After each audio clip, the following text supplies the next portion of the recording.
So today I am here in Buffalo, New York at the workshop of a instrument rebuilder and repair technician, and basically we actually purchased a 1973 Fender Rhodes off of this guy. He does really great work, and his information will be in the description of this video. He's got lots of cool things that are for sale, and this is actually one of them. This is a Wurlitzer. It's from like the 60s, and I haven't actually had the chance to play one of these in person. I've heard a lot about them. I've heard rumors that they're, a lot of things about them, and I've also played a lot with the Wurlitzer sounds on my keyboards that I have, and I love the Wurlitzer sounds, but now I have the opportunity to play a real Wurlitzer and kind of see how it compares. I don't have my keyboards next to it, so I can't do a side-to-side comparison, but I really, really love the sound of this Wurlitzer. The action of this one here is also very light and very responsive. The repair guy here does really, really great work on the actions, and it feels absolutely wonderful. And as you can see, it is in the process of being worked on. The top is over here. It's being restored. It's got new speakers in it and a lot of other new components in the instrument. And apparently there's some hot wires over here, so I should be careful with what I touch here. But we do have two knobs here. We do have a volume knob and we do have a vibrato knob. Now, one thing interesting here is if I take this volume knob and I turn it all the way down, I'm actually not sure which position is down or which position is up, but if I take it one way and take it the other way, you'll see that it's actually not making a difference in the sound, and that's because we're plugging it into an external amp, and there's an option somewhere in the instrument of whether or not you can bypass the volume setting and have it be only controlled in the amplifier volume, or if you also want to have volume in the instrument. So that setting is currently being bypassed, but if you don't like that setting, that apparently can be very easily fixed. I don't exactly know how, but he told me that it's a very easy fix, and you can just simply rewire something or hit a button somewhere inside, something like that, and it's a very easy thing to change if you don't like that. The other thing that we have here is a vibrato knob, as I mentioned, and you can turn that off. But honestly, the Wurlitzer just sounds amazing with vibrato, and it's one of those instruments that just sounds really good, like with really heavy vibrato to me. I think that sounds really, really cool and really, really awesome. Let's play a little bit on it here.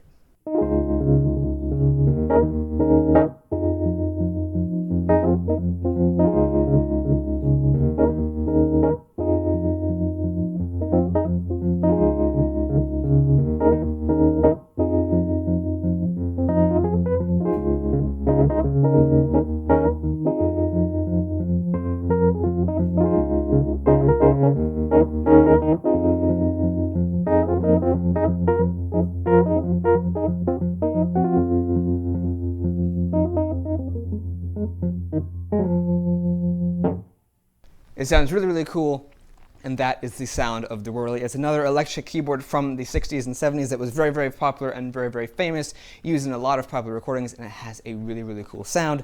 Now, some people, I think, often will confuse the Wurlitzer with the Rhodes because they were electric pianos, keyboards from about the same time period, but as you can hear, this has a much different sound. The bass on it is, well, reedy. It has little metal reeds that are struck by hammers, whereas the Rhodes has metal tines that look like rods that are struck by hammers, and so they have a different sound.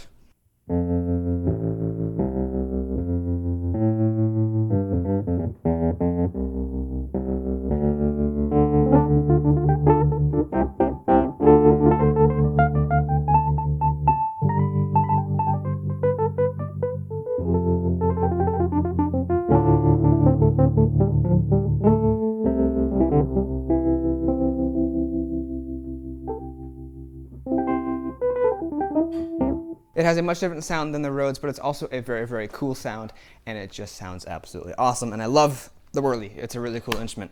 So if you guys enjoyed this little look at the Wurlitzer, another really classic instrument that everyone, well, many people are very familiar with, so hopefully you guys enjoyed that look at the Wurlitzer.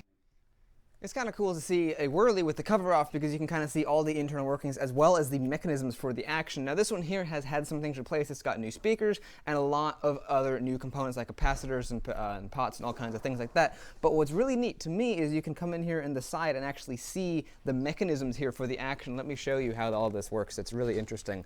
It's a lot different from the usual setup here. Let me see if I can, there we go. Let's get that in focus. There we go. So when you push the key down, you can see that it moves up a bunch of different little mechanisms here, kind of like on a piano, but it's a lot of a different sort of a mechanism, so you can see how that works.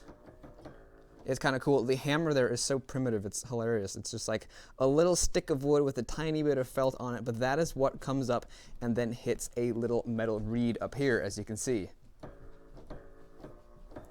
So that is what makes the sound, that little vibrating reed. I assume there's a pickup in there somewhere that picks up the sound from the reed and then sends it out to the amplifier. You can also see that there's a little damper there as well.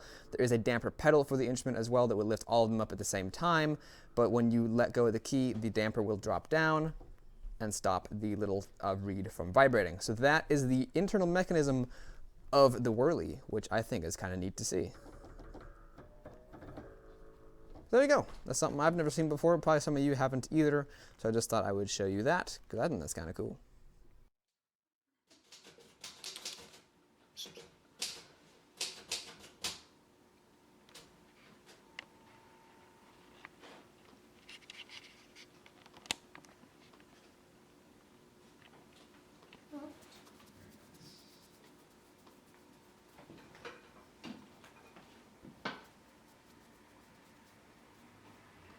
Bye-bye. Oh, so cute.